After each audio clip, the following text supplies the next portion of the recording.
and I want to thank the library for inviting me to be here today.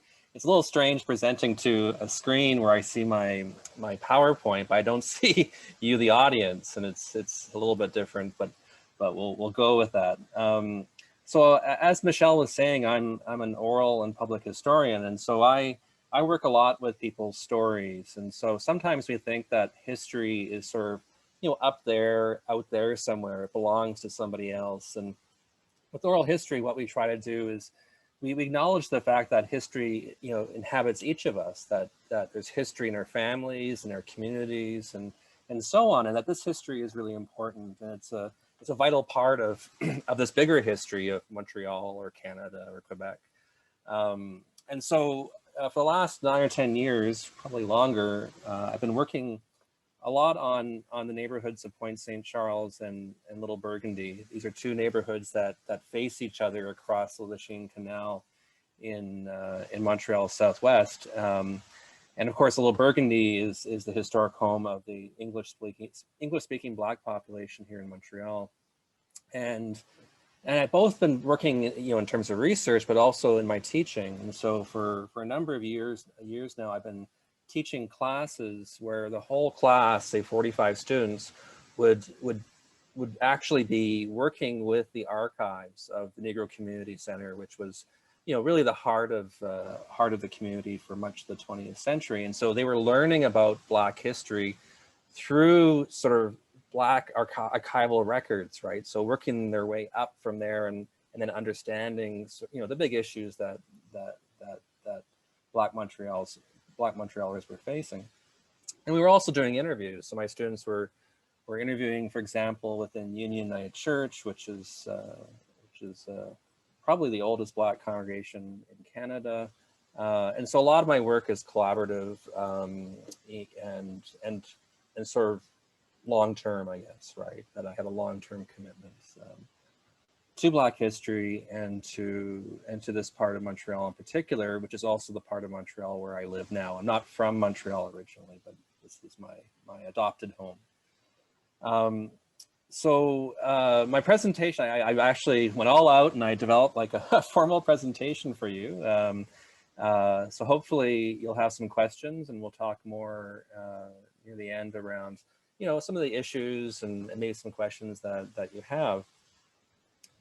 What is known today as Little Burgundy, and this is the area that you see here, that's between Griffintown. So if you can see my cursor, Griffintown is sort of on this end here. Here's downtown up here. So between Griffintown and Saint Henri, this area here is today called Little Burgundy, but it was not called Little Burgundy before the 1960s.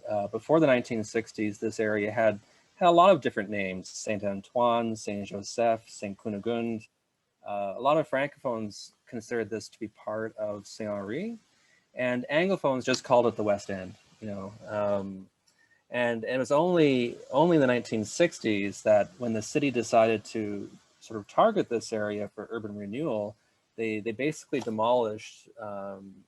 This whole area was demolished in the 1960s. In part to make way for highway, but also, also public housing and later condos. That the name of this urban renewal project was Little Burgundy, and that name stuck and became the name of the neighborhood. But it was also an area that was called the city below the hill in a famous sort of report on urban poverty from the 1890s. And so this is sort of the inspiration for my title, the Black City Below the Hill. This was the area where Black Montreal really began in terms of like an organized community.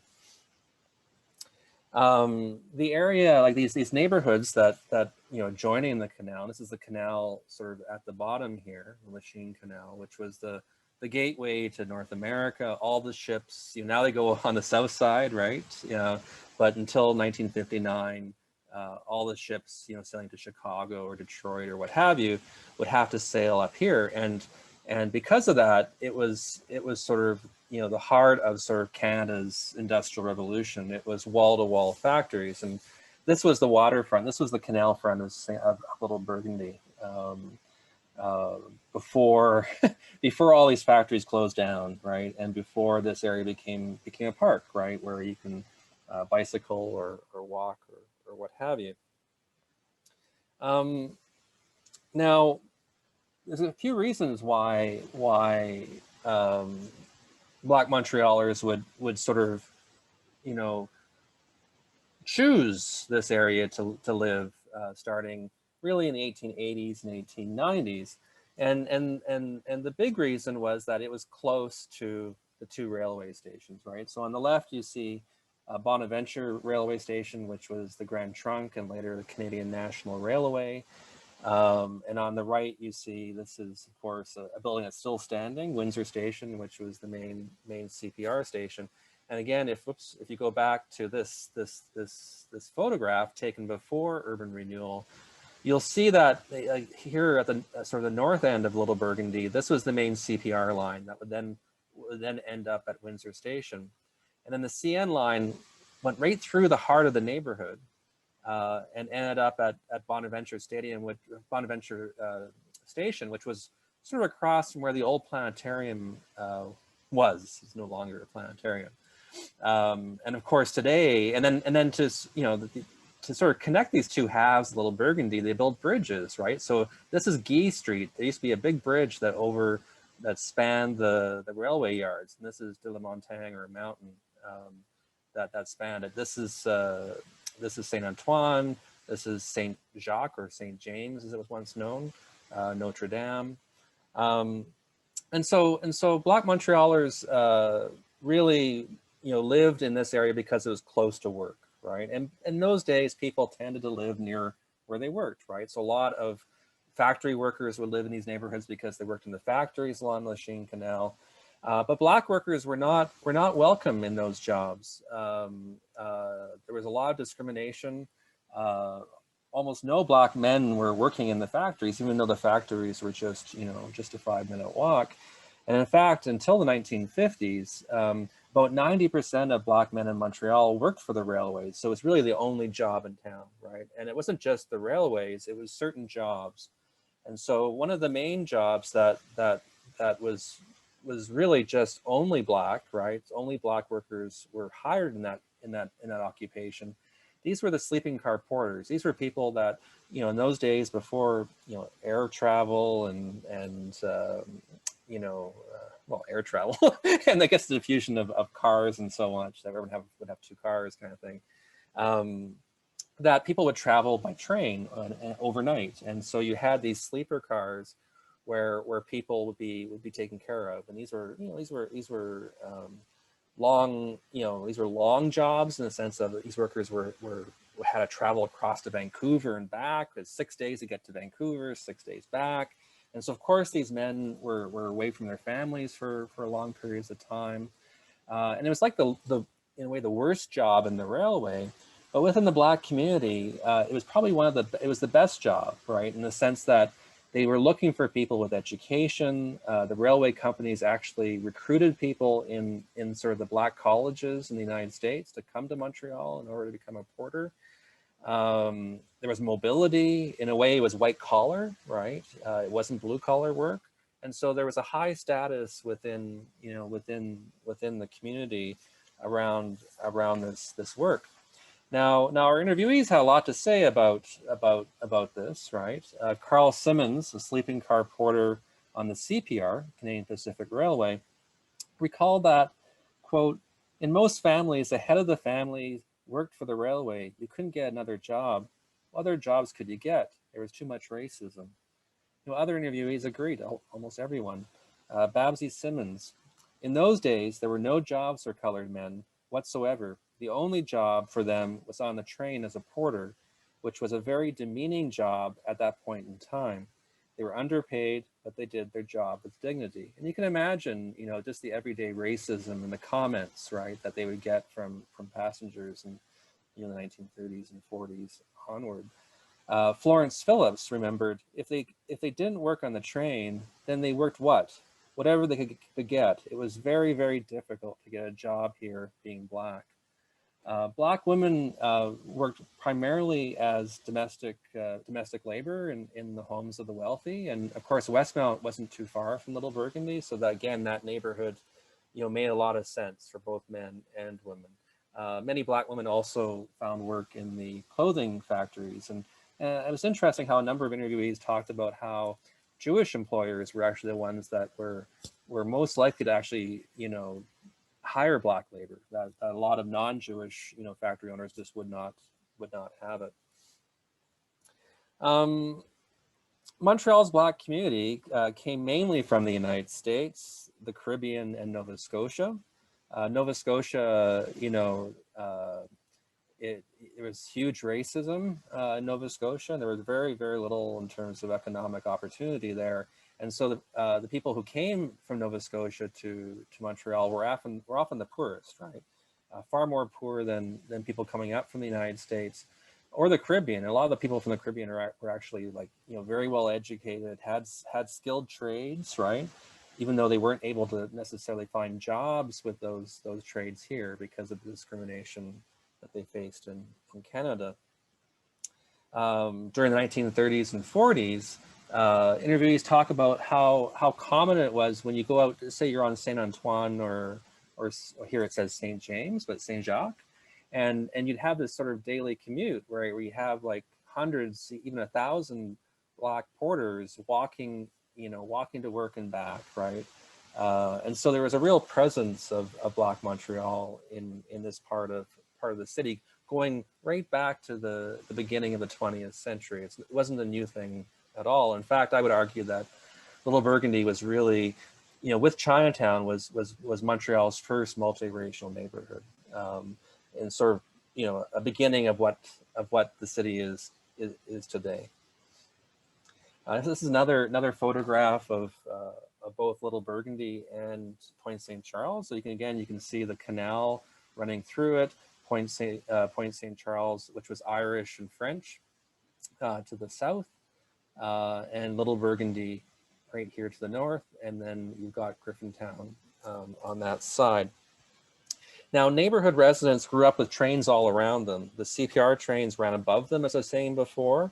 The CN trains ran through the neighborhood. There were even trains sort of along the canal, like right beside the Atwater Market. There was actually a train yard originally back in the day. Abel Lewis, another interviewee, spoke about how you had an upper Little Burgundy and a lower Little Burgundy. People that lived on that side of the tracks didn't associate with people that lived on the other side of the tracks. That was there for a long time, and so you had this interesting place, right? Like, and the Black community was mostly concentrated on the north side. So on the sort of the Saint Antoine, Saint Jacques area, rather than to the south, and it was again a vibrant and noisy part of the city. And the stories are great. Like kids, would talk about there's very little green space before urban renewal, and so a lot of kids would play on industrial, like in the railway lands, right? They would play baseball and get chased by the police, and it was also dangerous. I shouldn't laugh. But also there were stories of kids, hopping onto trains to, get to school, like high school or what have you. And again, stories around that. So industry was a part of life, right? Like it wasn't like removed from daily life. It was part of the fabric of being sort of working class in Montreal. This is a photograph of a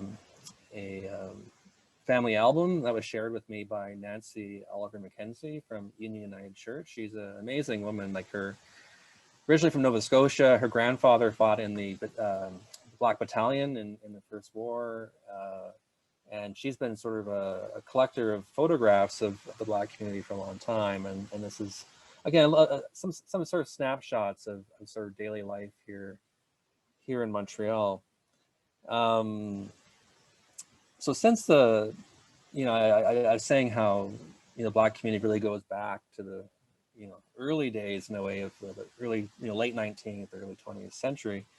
In 1940, Le Devoir was calling this part of Montreal the Harlem Montrealais, La Ville Noire. So it was, the Harlem of Montreal, or Montreal's Harlem, right? Oral history interviews confirm these kinds of reports. Anne Packwood, who was interviewed in the 1980s, settled in Montreal in 1909, having emigrated here with her family from Bermuda at 10 years of age. Her grandfather had been a whaler, and her father had joined him whaling off the coast of Newfoundland in his youth. Her father and his brother first came to Canada in the 1880s to help lay the tracks of the Canadian Pacific Railway. When the family arrived, they lived on Notre Dame Street above a business, and she remembers it as a mixed community.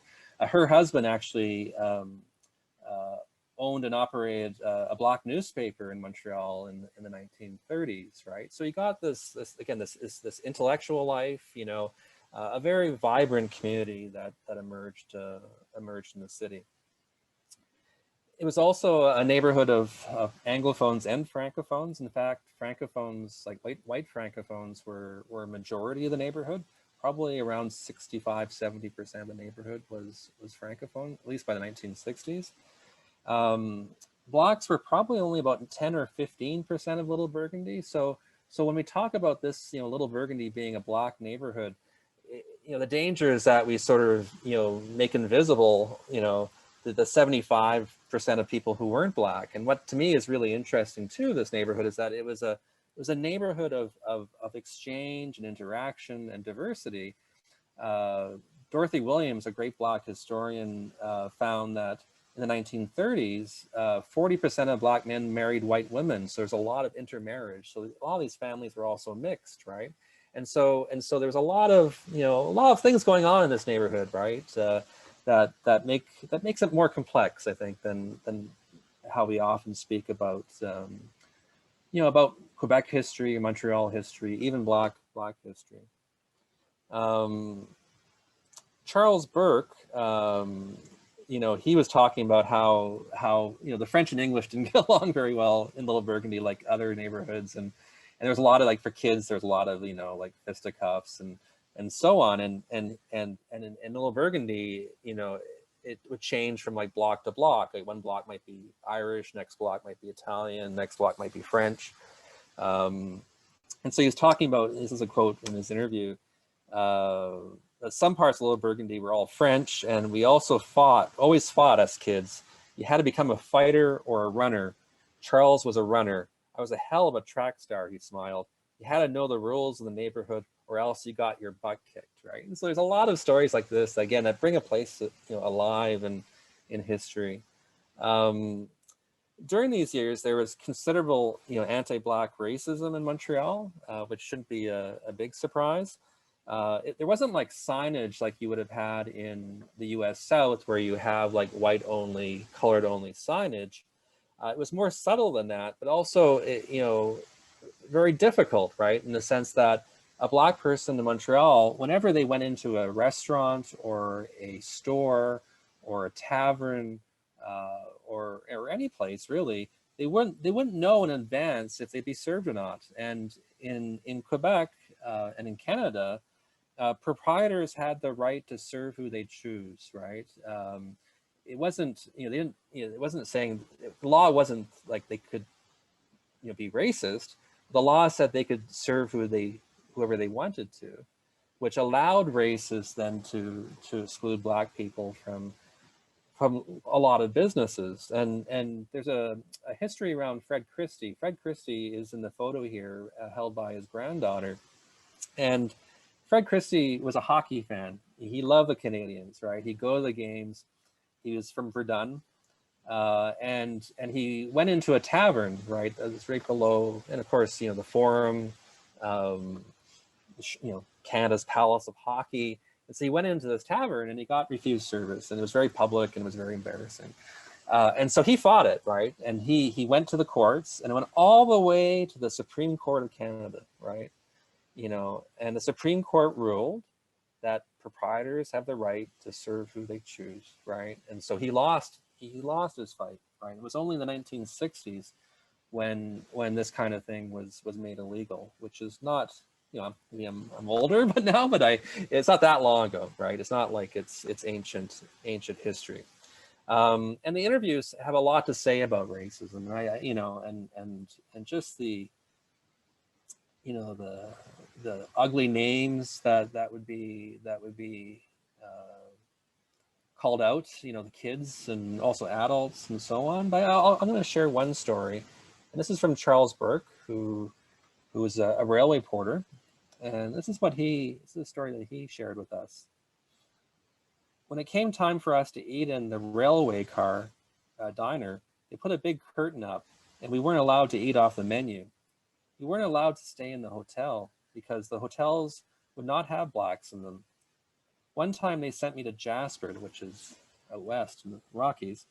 We stayed in the hotel, and I think the rooms were near the kitchen or something. So I got out and I see this big pool. So I jumped in the pool. My God, they pulled me out of the pool and they drained the pool. When I got back to Montreal, they gave me 20 demerit marks because they had this system that if you had 60 demerit points, you get fired. They drained the pool. The union said, "You're lucky that you didn't get fired." And so there are many stories like this one that, you know, whether it's like housing, right? People being refused, you know, the ability to rent a place. That's another reason why people live in Little Burgundy. They didn't have the options, you know, that other people had, particularly in the early 20th century. And so there's a lot of this history that's ugly, right? And so when we talk about, you know, the richness of the Black community, it's an achievement that they're carving out a space of dignity, you know, of love and camaraderie, right? In a place that wasn't always, you know, always nice to them. And again, I don't, you know, Quebec is no different than Ontario or Massachusetts, right? That these were difficult places. When the sale of alcohol was prohibited in the United States from 1920 until 1933, Montreal emerged as a key North American center of music and nightlife. Little Burgundy produced some of the best musicians in the world, and here you see Oscar Peterson. Born in 1925, jazz pianist, Peterson was called the Maharaja, I can't pronounce that word, of the keyboard by Duke Ellington, no less. He played with many of the greats, such as Louis Armstrong, Ella Fitzgerald, Dizzy Gillespie, and Billie Holiday. According to Richard Lord, another one of our interviewees, quote, "For entertainment, we had Rockhead's Paradise, and it was very fancy, sophisticated, because Mr. Rockhead only had the best shows.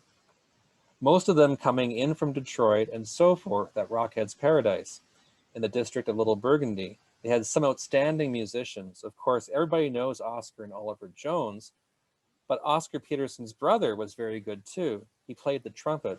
And a lot of people in this district were very musically oriented." Now Rockhead's Paradise was on the corner of de la Montagne and Saint Antoine. It became a little parking lot. And now there's a condo building that was built there. But this was sort of known as the Corners, because across the street there was the Saint Michel Cafe. The Black Bottom Cafe was not far from there, and so it was really the center of sort of Montreal jazz. And of course, since 1980, we have the jazz festival here in Montreal, but the roots of jazz go back, and particularly within the city's Black community. Now, Rufus Rockhead's a really interesting person. He was born in Jamaica in 1896. He came to Canada at age 22 in order to join the Canadian Army. And then he became a sleeping car porter. And he was on the Chicago run. And there's some suggestion that he was, there was some sort of black market things going on there, that he was bringing booze down to Chicago. But however he did it, he was able to get enough money to actually buy a building, right, in order to then open up Rockhead's Paradise, and he was also the first Black man in Montreal to get a liquor license. And it was a big fight for him to get it. There was a lot of opposition to that as well. Oscar Peterson's older sister, Daisy Peterson Sweeney, who you see here on a mural in Little Burgundy, was one of his first piano teachers, like one of Oscar Peterson's first piano teachers and a beloved member of the community in her own right. She's remembered fondly by her former students. We interviewed several, and they had these great stories about her.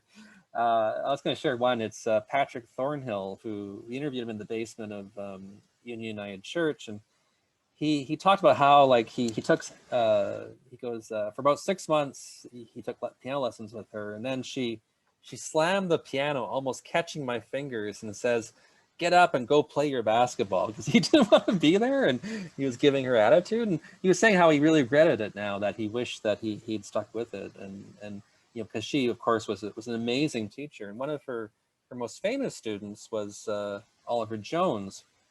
Now, Oliver Jones, at 5 years old, he started to play at Union United Church. At age 9, he was performing at the Café Saint Michel, as well as in other clubs and theaters in Montreal, including Rockhead's Paradise. So he was a child prodigy, right? And was a student of Daisy Sweeney. Now, a handful of organizations provide much of the foundation for Black community life. I've been mentioning Union United. This is a photo of the choir. It was established in 1907. It was an essential source of Black unity. So when sort of Black Americans and people from the Caribbean and Nova Scotia came here, they had a range of different sort of faith, right? They may have been Baptist, or they might have been Anglican, or what have you. And so the United, the Union Church was the idea of bringing them all together, right? To have a Black church that would actually be a community church, right? And as a way to sort of forge connection between, in a way, a very diverse English-speaking Black community. And so the Black church was very much, the center of sort of their faith, and also the Reverend. So the Reverend Charles Esty, who's the most famous one, he was very much the community spokesperson, and you see this in the archive. So here's a letter that he wrote in World War II, because the Canadian government wasn't allowing Black Canadians to join the Canadian Navy, right? And so he was writing to say, this is ridiculous, right? We're at war. These are volunteers. Give them this opportunity. That Black Canadians and Blacks within the British Empire, in this context, have a long contribution, right? That they want to continue to make that contribution to democracy and so on. Another major institution was the Universal Negro Improvement Association, which was a whole movement that came out of Jamaica and the United States. Marcus Garvey. It was sort of a Pan-Africanist idea. The idea was to sort of like an early Black Pride, right? Where it was about sort of Black autonomy, like developing Black business, and so it was Pan-Africanist, right? And the branch in Little Burgundy was the most important branch in Canada, and again was very much a center of Black life. And Marcus Garvey came to Montreal on 2 occasions. So the interviews talked about him, right, and what his visit meant to them, and so on. And even like the songs they would sing, like the Negro National Anthem, Lift Every Voice and Sing, right? And in the interviews, people would actually break out into song. The most famous member of the Little Burgundy branch was Louise Langdon, who is the mother of Malcolm X, right? And if you read Malcolm X's autobiography, you'll know that how important his mother was in his thinking, right, around sort of race issues. And so again, even there you see a Montreal connection. So Montreal's Black community was very much tied in with sort of the Black communities in Detroit or New York or what have you. Another major institution within the Black community was the Negro Community Center, or the NCC. And this is the NCC as it was. Soon after urban renewal. So you see a highway behind it, which is the highway that's there now. And this was established in 1927 as sort of the recreational and cultural hub of the community. And it provided sort of cradle to grave support, right? You know, people would go there for, you know, dance lessons, music lessons. So Sweeney, Daisy Sweeney, her lessons were actually, you know, within the NCC. You had sports leagues, you had supports for elders, young mothers programs. There was even a credit union that was a Walker Credit Union that was tied to it. And it was also a place where people learn their own history. So the NCC summer camps for children, you know, emphasize Black culture and history. Its sports tournaments and trophies, summer camps, and scholarships were all named for the leaders of the global freedom struggle, from Jean-Jacques Dessalines in Haiti to Patrice Lumumba in Africa, Harriet Tubman to Malcolm X. Each year, for example, basketball players participate in the Martin Luther King Jr. basketball tournament, and at year's end, the most outstanding female athlete received the Malcolm X Memorial Trophy. The most sportsmanlike, which is a trophy I'd always get, I would never get the most valuable, had to settle for the Marcus Garvey Trophy. And so you have an institution that is very much sort of, you know, connecting sort of Little Burgundy's Black community to this wider sort of Black experience. And we actually have, I was mentioning at the beginning how we have access to this archives. This building was abandoned in 1989, and basically they shut the doors and they locked the doors, and you know, there was water damage and so on. And about 6 or 7 years later, in mid-90s, 110 or 120 boxes of materials was salvaged from there. They're put into deep storage for 30 years, for 20 years, and is now available for us to look at. And it reveals just an amazing history, Montreal history that's not known very much, right? That's not acknowledged, I guess, right, when we talk about Montreal history and so on. What's interesting though is that the NCC, this is Foreman, the boxer, right, who visited the NCC. What's not known so much about the NCC, it was actually a multiracial organization. Right from the beginning, it had a biracial board. Throughout the 1930s, 40s, 50s, about 10% of its members were white. A lot of francophone white kids would join because they could watch movies in English, I guess that's how the NCC put it anyways. And in 1955, the NCC merged with the Iverly Center, which was a white organization. So for a time, the NCC was, you know, the Negro Community Center was actually half white and half Black, right? So it's actually a really interesting example of integration. We talk about integration a lot, but the assumption is that, you know, non-whites are integrating into like a white majority. With the NCC, it was the opposite, right? It was whites actually merging into a Black institution, which to me is actually quite unique to Canadian history, and again, a story that needs to be shared. Its longtime director, Stanley Kleik, a social worker who got his degree at McGill, originally from Nova Scotia. He was a porter for many years. His sister-in-law was Viola Desmond, who's actually on our $10 bill. So Canada's Rosa Parks, you know, an icon. And so he was very much committed to racial integration and trying to make a better world. The final Black organization, this is another photo. Again, these are photos that were taken by Graham Kleik, so Stanley Kleik's son, who's an amazing photographer, right? So a lot, you know, that image and this image were taken by Graham Kleik. The last organization I'm going to share with today was formed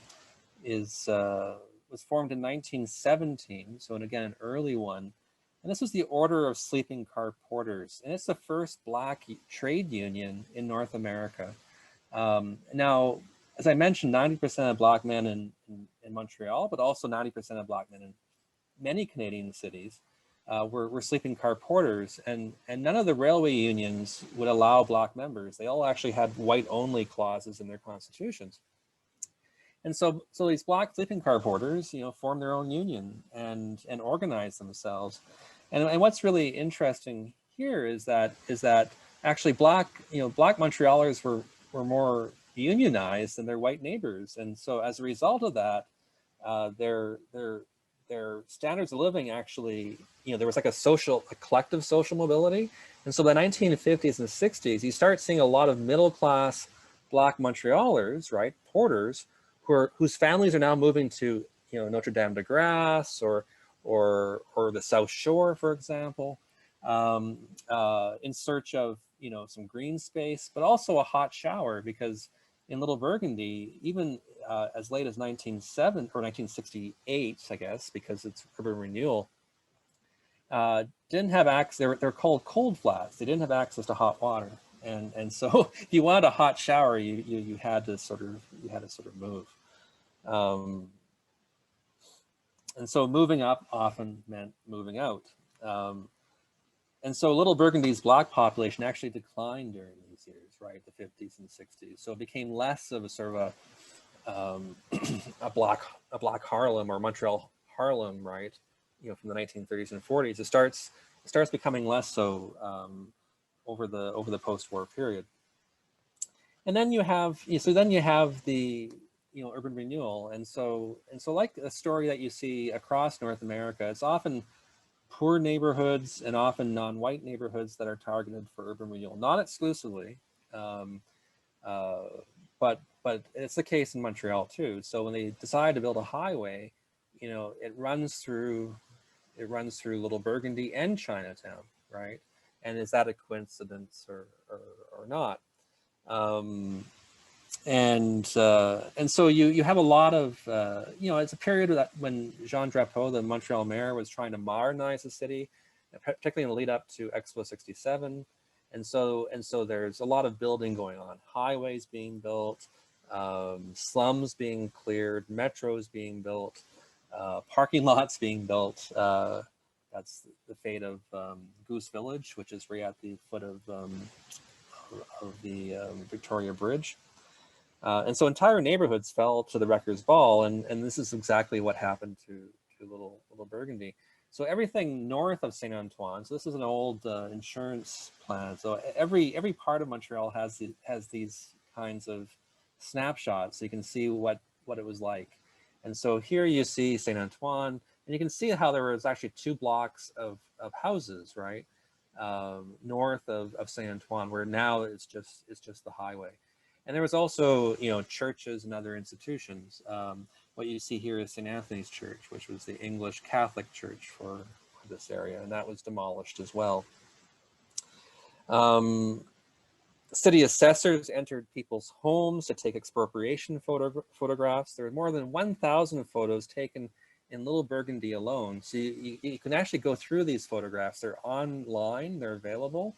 You can go to the City of Montreal archives, and you can flip through, and they give you a sense not only of like the outsides of buildings, but also the insides. And sometimes people are sort of, in the photos. Usually they're sort of hugging the edges, right? They're trying to stay away, try to be out of the picture.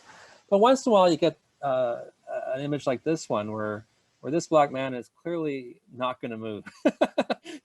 He's staying, right? And this to me is sort of an act of resistance, right? Like he's probably not wanting to move, right? Expropriation is not voluntary, and so the photographers, like the assessors, had to literally work around him. You see images like of old businesses. If you go through these photographs, there's great images of like taverns and corner stores, restaurants. In this restaurant one, you can see a sign that talks about expropriation, coming up in July. This is 1967, so Canada's 100th birthday. You're being kicked out. And expropriation occurred in stages. It didn't occur all at once. That it, they basically, carved up Little Burgundy and sort of worked from section to section. So the first one was the Îlot Saint-Martin. This was the first one to get demolished, and then they worked to the next one, and so on.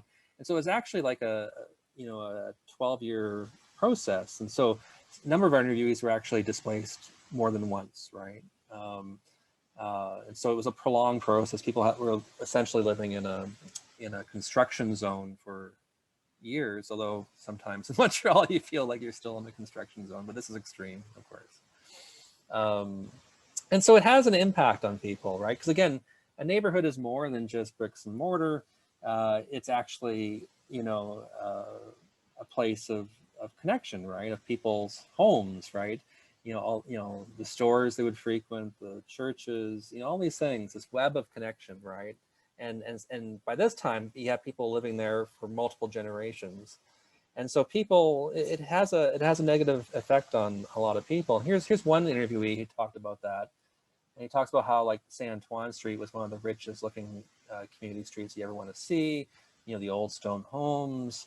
You have to see it to understand the destruction that took place in this community. It took away the gut of the community. Everything was stripped. This community was stripped raw. And you have a lot of interviews to talk about how this scarred, scarred the community, like the Black community, but also other people who had a long time connection to Little Burgundy. This is a drawing from Liam Llewellyn, who's a Black photographer and artist. And this is of the NCC at the end, right? So you get a sense again of another kind of scarring that happened there. Now, the years that followed the urban renewal, like urban renewal gave people hot water, right? And they gave people like accommodation that was, better, like it was more spacious and so on. But it demolished all those Black businesses. It demolished a lot of things. And only half the people could move back, right? There were only half the housing there as there was before. And much of that housing was public housing, which meant that you had to be eligible. So a lot of people who grew up in Little Burgundy, never went back, right? And so you had a community that was very much dispersed. So today, Anglophone Black Montrealers are all over the place, right? They're not mainly really in Little Burgundy at all, although there's still people there.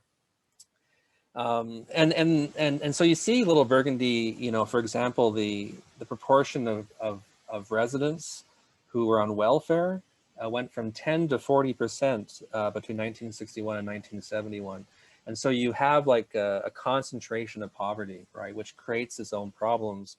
And we see that in the late 80s, right? So the NCC closes in 1989. The year before is the beginning of the crack crisis, where we have the launching of a police war on drugs. We're having huge problems in Little Burgundy, and it's in the news all the time for all the wrong reasons. Of course, there's arbitrary arrests and beatings and police shootings of young Black men. That's part of this story, right? That also scars the community in its own way. This is the NCC site today,